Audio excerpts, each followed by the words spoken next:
நான் 30,000 ரூபா மாதம் சம்பாதிக்கிறேன். ஆனால் 25ஆம் தேதி அந்த மாதம் என் கையில் அந்த காசு இருக்காது. நான் வெளியே இருந்து காசை வாங்கி செலவு பண்ணுறேன். இந்த மாதிரி சொல்கிறவங்க நீங்கன்னா இந்த வீடியோ உங்களுக்கு தான். Welcome to my channel. நான் உங்களோட Sanaram. Finance and self development related வீடியோஸ்க்கு நம்மளோட சேனலை மறக்காமல் சப்ஸ்கிரைப் பண்ணிக்கோங்க. லெட் அஸ் அஸ்யூம் நீங்கள் ஒரு 30,000 ரூபா ஒரு மாதத்துக்கு சம்பாதிக்கிறீங்க. உங்களோட ரெண்ட்டு, ஃபுட்டு, டிரான்ஸ்போர்ட்டேஷன் எல்லா செலவுகள்லாம் முடிச்சுட்டு 25ஆம் தேதி வரப்போ உங்கள் கையில் காசு இருக்க மாட்டேங்குது. நீங்கள் சொல்கிறீங்க காசு உங்களுக்கு பத்தலை. ஆனால் நான் சொல்கிறேன் 30,000 போதும். நீங்கள் சேவ் பண்ணுறதுக்கு, இன்வெஸ்ட் பண்ணுறதுக்கு, ரியலாக ஏதோ பில் பண்ணுறதுக்கு ஆஃப்டர் யூ எக்ஸ்பென்சஸ் 30,000 போதும்னு சொல்கிறேன். எப்படி அப்படின்னு நீங்கள் கேட்டிங்கன்னா வெரி சிம்பிள். ஒரு சிஸ்டம் நீங்கள் ஃபாலோ பண்ணணும். அந்த சிஸ்டம் இல்லாதனால தான் உங்களுக்கு இந்த 30,000 பத்தலை அப்படின்னு தோணுது. கடைசியில் 2 டிப்ஸ் சொல்லியிருக்கேன், மிஸ் பண்ணாமல் பாருங்க, ஏன்னா அதுதான் சீக்ரெட். ஓகே, இப்போ 30,000 நீங்கள் ஏர்ன் பண்ணுறீங்க. என்ன பண்ணுவோம்? ஃபஸ்ட்டு சேலரி வந்த உடனே ரெண்ட் எல்லாம் பே பண்ணிவிடுவோம். அம்மா அப்பாவுக்கு ஏதாவது அனுப்பணும்னா அந்த காசு அனுப்பிடுவோம். அதுக்கப்புறம் டே டு டே எக்ஸ்பெண்டிச்சர் நடந்துட்டுருக்கோம். ஒரு காசுக்கு இதுதான் பண்ணணும் அப்படின்னு அசைன் பண்ணியிருக்க மாட்டோம். You just keep spending it. அதுக்கப்புறம் எண்ட் ஆஃப் த மந்த் கையில் காசு இருக்காது, கிரெடிட் வாங்கி செலவு பண்ணுவோம். ஸோ இதுக்கு பதிலாக நீங்கள் என்ன பண்ணணும் அப்படின்னு கேட்டிங்கன்னா, உங்களோட காசு வந்த உடனே அதை 3ஆக பிரிச்சுக்கோங்க. 50, 30, 20. நான் இதை முன்னாடியே கேட்டிருக்கேன் அப்படின்னு நீங்கள் சொல்கிறதுக்கு முன்னாடி ஒரு தடவை இந்த வீடியோ ஃபுல்லாக பாருங்கள். யூ வில் அண்டர்ஸ்டாண்ட் இங்கே நான் என்ன டிஃப்ரெண்ட்டாக சொல்கிறேன். ஸோ இந்த 50, 30, 20 அப்படின்னு சொல்கிறப்போ உங்களோட 50% நீட்ஸுக்கு போகணும். நீட்ஸ்னா உங்களோட தேவைகள். 50% ஆஃப் 30,000 எவ்வளோ? 15,000. சரி, நான் இப்போ பெரிய சிட்டிஸ்லாம் இருக்கேன், எனக்கு வீடு ரெண்டே 12,000 ஆகுது, அப்போ நான் என்ன பண்ணுறது அப்படின்னு கேட்டிங்கன்னா we'll talk about it. But first இதை புரிஞ்சுக்கலாம். ஸோ முதல்ல 30,000ல் 15,000 நீங்கள் நீட்ஸுக்கு மாற்றி வச்சிடுறீங்க. உங்களோட செலவுகள் which includes your rent, your food, your groceries, your transportation, EMI எல்லாம் இதில் வந்துடும். இதுக்கப்புறம் என்ன பண்ண போகிறோம் அப்படின்னா, ஒரு 30% உங்களோட வாண்ட்ஸ்க்காக ஒதுக்குறோம். 30% ஆஃப் 30,000 இஸ் 9,000. இது உங்களோட ஃபன், ஜாய்க்காக, ஷாப்பிங், வெளியே போகிறது, படத்துக்கு போகிறது, எல்லாம் வெளியே சாப்பிட்றது எல்லாமே உங்களோட வாண்ட்ஸ் எல்லாமே இங்கே வந்துடும். இது இல்லாமல் இருக்கக்கூடாது. ஏன் 9,000 வச்சுருக்கேன் அப்படின்னு கேட்டிங்கன்னா, அது ஒரு சீலிங். அதை தாண்டிட்டிங்கன்னா அந்த மாதத்தில் அதுக்கு மேலே நீங்கள் வாண்ட்ஸ் கிட்ட காசு செலவு பண்ணக்கூடாது. பட் இது இல்லாமல் நீங்கள் உங்களோட பிளானிங்கை பண்ணிங்கன்னா 2 வாரத்திலேயே நிறுத்திடுவீங்க. பிகாஸ் வித்தவுட் ஜாய் நமக்கு லைஃப் கிடையாது. ஸோ ஜாய் கண்டிப்பாக இருக்கணும். நம்ம எல்லாருமே என்ஜாய் பண்ணணும். அதனால இந்த ஒரு பர்சன்டேஜை வாண்ட்ஸுக்கு வச்சுட்டு உங்களுக்கு பிடிச்ச இடத்துல நீங்கள் செலவு பண்ணிக்கோங்க. நெக்ஸ்ட் பார்த்தோன்னா 20 உங்களோட சேவிங்ஸ் அண்ட் இன்வெஸ்ட்மெண்ட். 30,000ல் 20% அப்படின்றது 6,000. ஸோ இதை ஆப்ஷனலாக வைக்கக்கூடாது. இது மேண்டேட்ரியாக போகணும். இதை ஒரு ரெண்ட் மாதிரி வச்சுக்கோங்க. ஏன்னா நீங்கள் சேவ் பண்ணுறதும் இன்வெஸ்ட் பண்ணுறதும் தான் உங்களுக்கு ஃபியூச்சரில் காசு பிரச்சனை வராமல் உங்களை காப்பாற்றும். So this is mandatory. இதை ஆட்டோ டிரான்ஸ்ஃபர் ஆகிற மாதிரி நீங்கள் செட் பண்ணி வச்சுக்கோங்க. It should immediately go to another bank account. Okay, so நீங்கள் இந்த 6,000 அப்படின்ற ஒரு விஷயம் நான் சொன்னேன் இல்லையா, இதை ரெண்டாக பிரிக்கணும். ரெண்டாக பிரிக்கிறப்போ 3,000 நீங்கள் எமர்ஜென்சி ஃபண்ட்லையும் 3,000 இன்வெஸ்ட்மெண்ட்லையும் போடணும். எமர்ஜென்சி ஃபண்ட் எதுக்கு அப்படின்னு கேட்டிங்கன்னா, லைஃப்பில் நிறைய சர்ப்ரைசஸ் வரும். சம்மந்தமே இல்லாமல் ஏதாவது ஒரு இடத்துலேருந்து நமக்கு ஒரு எக்ஸ்பென்ஸ் வரும். அந்த எக்ஸ்பென்ஸுக்கு நம்மக்கிட்ட காசு இல்லைன்னா நம்ம கடன் வாங்குவோம். அங்கே தான் நம்ம மாட்டிப்போம்.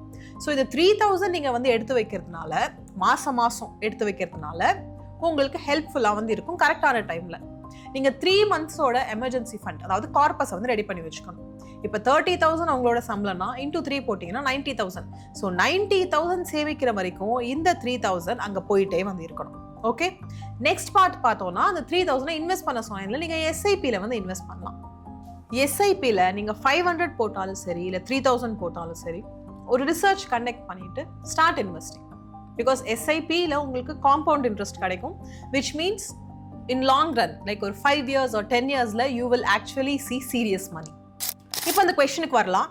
என்னோட வீட்டோட ரெண்டே 12,000 இருக்கு, நான் எப்படி 15,000ல் ஓட்டுறது அப்படின்னு கேட்டிங்கன்னா, உங்களோட வாண்ட்ஸை நீங்கள் குறைச்சிக்கோங்க. இப்போ 9,000 வச்சுருக்கோம், 9,000லேருந்து 6,000க்கு குறைச்சிக்கோங்க வாண்ட்ஸை. ஸோ ஒரு 3,000 உங்களுக்கு கிடைக்கும். சேவிங்ஸ் 6,000 இருக்குது. நான் என்ன சஜஸ்ட் பண்ணுவேன்னா, முடிஞ்ச வரைக்கும் அந்த சேவிங்ஸ் அண்ட் இன்வெஸ்ட்மெண்ட்ஸை ப்ரொடெக்ட் பண்ணிக்கோங்க. அதுலேருந்து கை வைக்காதீங்கன்னு தான் நான் சொல்லுவேன். பட் இன்கேஸ் வேற வழி இல்லை அப்படின்னா நீங்க வந்து அதை குறைச்சிக்கோங்க. பட் ஜீரோவா வந்து ஆக்கிடாதீங்க. 6,000 முடியலன்னா 3,000, 1,500, 1,500 அப்படின்னு கூட நீங்க எமர்ஜென்சி ஃபண்ட் அண்ட் எஸ்ஐபியில் வந்து பிளான் பண்ணிக்கலாம்.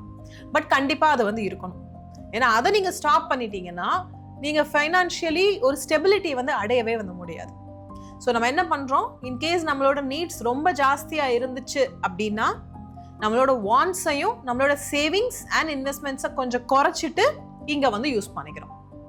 2 டிப்னு சொன்னேன் இல்லையா. ஃபர்ஸ்ட் டிப் என்ன அப்படின்னு பார்த்தோம்னா 30 டேஸ்க்கு உங்களோட எக்ஸ்பென்சஸை நீங்க வந்து கால்குலேட் பண்ணிக்கணும். கால்குலேட் அப்படின்னு சொல்றது நோட் டவுன் பண்ணுங்க. ஒரு பேப்பர் பென்லையோ உங்களோட ஃபோனோட நோட்ஸ்லையோ எதுலனாலும் சரி, you have to note down. Expenses அப்படின்னு சொல்றப்போ நீங்க ஃபார் எவர் அதை வந்து நோட் டவுன் பண்ண வேண்டாம். 30 டேஸ் 30 நாட்களுக்கு நீங்க நோட் பண்ணணும். ஒரு காஃபி குடிக்கிறதுல இருந்து, ஒரு ஆட்டோ ரைட்ல இருந்து, ஒரு அமேசான் பர்ச்சேஸ்ல இருந்து எல்லாமே அதுல வந்து மென்ஷன் ஆயிருக்கும். You should be able to see எங்க எவ்வளோ செலவு பண்ணியிருக்கீங்க. இது பண்றதுனால என்ன வந்து பலன் அப்படின்னு கேட்டீங்கன்னா வெரி சிம்பிள், அவேர்னஸ் உங்களுக்கு இருந்தாதான் எங்க நீங்க வந்து காசை தேவையில்லாம செலவு பண்றீங்க, எதை வந்து கட் பண்ணிக்கலாம் அப்படின்னு நீங்க ட்ரை பண்ணாமலே உங்களுக்கு வந்து தோணும். ஏன்னா அந்த காசுக்காக தான் நீங்க மந்த் எண்ட்ல கஷ்டப்படுறீங்க. மந்த் ஸ்டார்டிங்ல பார்த்தோம்னா நம்ம வாட்ட 4 பீஸா வாங்கி சாப்பிடுவோம், வெளியே போய் பர்கர் வாங்கி சாப்பிடுவோம், போய் ஷாப்பிங் பண்ணிட்டு வருவோம்.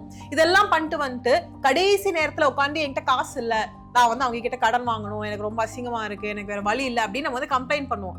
பட் த ப்ராப்ளம் இஸ் நமக்கு அவேர்னஸ் இல்லை. ஏன்னா காசு நம்ம எங்கேயுமே வந்து நீ இந்த வேலையை தான் பார்க்கணும், இந்த வேலையை தான் பார்க்கணும் அப்படின்னு காசை வந்து நம்ம ஒரு இடத்துல அலோகேட் பண்ணல. அது இப்படி இருக்கு.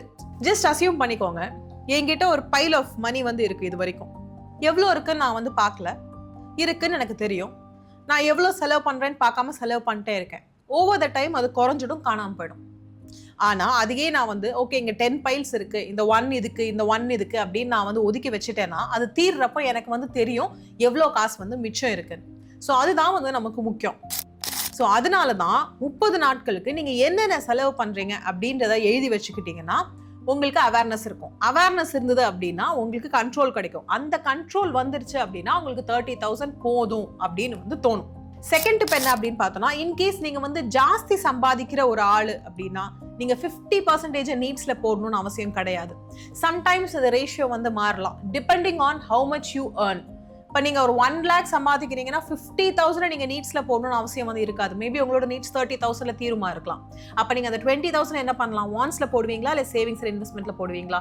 கண்டிப்பா சேவிங்ஸ் அண்ட் இன்வெஸ்ட்மெண்ட்ல தான் வந்து போடணும். So this is the second tip. Just because it is 50, 30, 20 அப்படியே நீங்க ஃபாலோ பண்ணணும்னு அவசியம் கிடையாது. இதை ஒரு அவுட்லைனா வச்சுக்கிட்டு காசு கம்மியா இருந்தா நீட்ஸ் அப்படியே வச்சுட்டு வாண்ட்ஸ் அண்ட் சேவிங்ஸ்ல கொஞ்சம் குறைச்சிட்டு அதை நீட்ஸ்ல போட்டு செலவு பண்ணிக்கோங்க. இல்ல உங்களோட இன்கம் ஜாஸ்தியா இருக்கு அப்படின்னா நீட்ஸ் எவ்வளோ தேவையோ அவ்வளோக்கு மட்டும் செலவு பண்ணிட்டு மிச்சம் வரக்கூடியதை வாண்ட்ஸ்ல போடாம சேவிங்ஸ் அண்ட் இன்வெஸ்ட்மெண்ட்ல போட்டீங்கன்னா ஃபியூச்சர்ல சீக்கிரமா உங்களுக்கு வந்து ஒரு ஃபினான்ஷியல் ஸ்டெபிலிட்டி, ஃபினான்ஷியல் ஃப்ரீடம் வந்து கிடைக்கிறதுக்கு சான்சஸ் ஜாஸ்தி. ஸோ வெரி சிம்பிள், ஒரு ரீகேப் பார்த்துடலாம். உங்களோட சேலரி வருது, 50% needs, 30 wants, 20 savings. First save பண்ணிருங்க. ரொம்ப முக்கியமான ஒரு விஷயம். ஸ்பெண்டிங் அப்புறம் தான், முதல்ல சேவிங். உங்களோட சேவிங்ஸை 2ஆ பிரிக்கிறோம், emergency fund and savings and investments. 30 டேஸ்க்கு எல்லா ரூபி நீங்க செலவு பண்றதை நீங்க ட்ராக் பண்றீங்க. This is the system. இந்த சிஸ்டத்தை நீங்க ஃபாலோ பண்ணீங்கன்னா கண்டிப்பா you will see a difference in how you spend money. உங்களோட ஸ்பெண்டிங் மணி அந்த ஒரு ஃபார்மேட் மாறிடுச்சுன்னா அந்த காசு தட்டுப்பாடு இருக்குல்ல அது வந்து குறைஞ்சிடும். This is a very honest practical finance content. நீங்க ட்ரை பண்ணி வந்து பார்க்கலாம். கண்டிப்பா you should just know where your money is going and what it is doing and you should allocate. இந்த காசு என்ன பண்ணணும் அப்படின்றத நீங்க allocate பண்ணிடுங்க. That's it. இந்த வீடியோ முடிஞ்சிருச்சு இதோட. I hope this video was helpful to you. உங்களுக்கு இது பிடிச்சிருந்துச்சு, இதை நீங்க ஃபாலோ பண்ணுவீங்க அப்படின்னா 50, 30, 20 அப்படின்னு கீழே கமெண்ட் பண்ணுங்க. உங்களோட ஃப்ரெண்ட்ஸுக்கு இதை ஷேர் பண்ணுங்க. இந்த சேனல்ல நம்ம finance and self development related videos போட்டுட்டு இருக்கோம். ஸோ மறக்காம சப்ஸ்கிரைப் பண்ணிட்டு இன்ஸ்டாகிராம்ல என்னோட பேஜ் இருக்கு, அதையும் ஃபாலோ பண்ணி சப்போர்ட் பண்ணுங்க. அடுத்த வீடியோல நான் உங்களை பார்க்குறேன். அது வரைக்கும் நீங்க உங்களை நல்லா பார்த்துக்கோங்க. நன்றி, வணக்கம்.